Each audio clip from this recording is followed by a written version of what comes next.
If you want to predict where power shows up, don't look at flags. Don't look at kings. Don't even look at armies.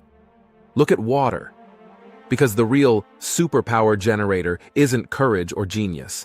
It's a river doing free delivery. For 5,000 years straight. Rivers are basically ancient highways, except they don't need asphalt and they don't charge tolls until humans show up and invent taxes, corruption, and administrative fees. A good river can feed people, move armies, grow cities, and make trade ridiculously cheap. And once trade gets cheap, someone gets rich. Then that someone hires guards. Then the guards become an army. Then the army becomes a flag. Then the flag starts telling everyone it was destiny. Here's the boring but deadly truth. Moving stuff is what builds empires. In the old world, hauling grain or stone over land was slow, exhausting, and expensive. Wagons broke. Animals died. People complained. But a river? A river moves heavy cargo like it's casually scrolling TikTok. So towns on rivers become supply hubs. Supply hubs become cities. Cities become political centers. And political centers become the kind of place where someone eventually says, "Okay, so I'm in charge now." Not all rivers create superpowers. Some are basically just wet disappointments. A superpower river usually has 4 features. 1. Navigable. You can actually travel it without dying. 2. Connected. It links regions, not just one lonely valley.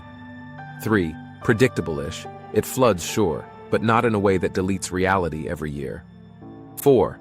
Surrounded by usable land, because boats are cool, but people still need to eat. When those things line up, you get a cheat code: food plus transport plus trade plus administration. And administration is just a fancy word for, we keep records of what you owe us. Here's the underrated part. Rivers don't just create rich places. They create organized places. Because once trade flows, rulers want to control it. Control means checkpoints.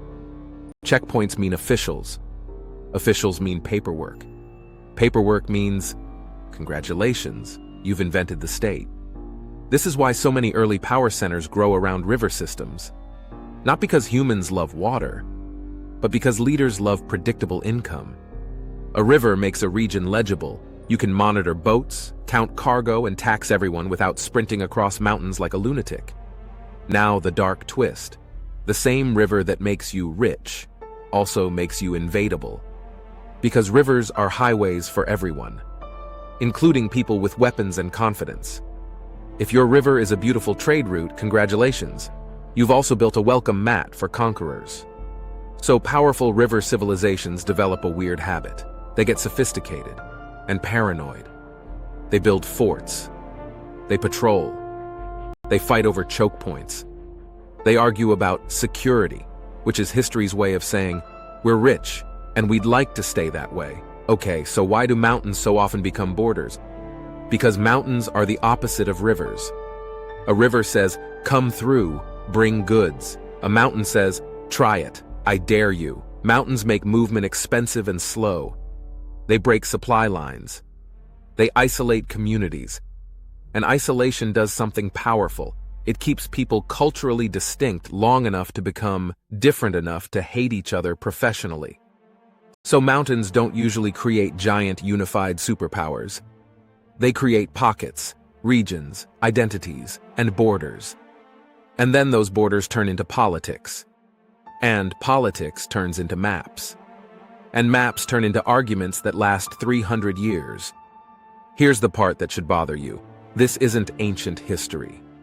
Modern logistics still follows the old rules. Ports explode into megacities. Trade corridors become geopolitical obsession.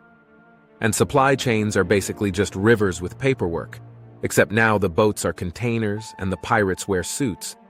So when you see a rich region, ask the boring question, how easy is it to move stuff from here to everywhere? Because that answer usually explains the mystery of power. So yeah, rivers make superpowers, mountains make borders, and humans mostly just pretend they're in control. Next time you look at a map, don't ask, who owns what? Ask, where does movement get easy? And where does it get painful? Next episode, the strait that controls global trade. A narrow strip of water that decides who gets rich and who gets nervous.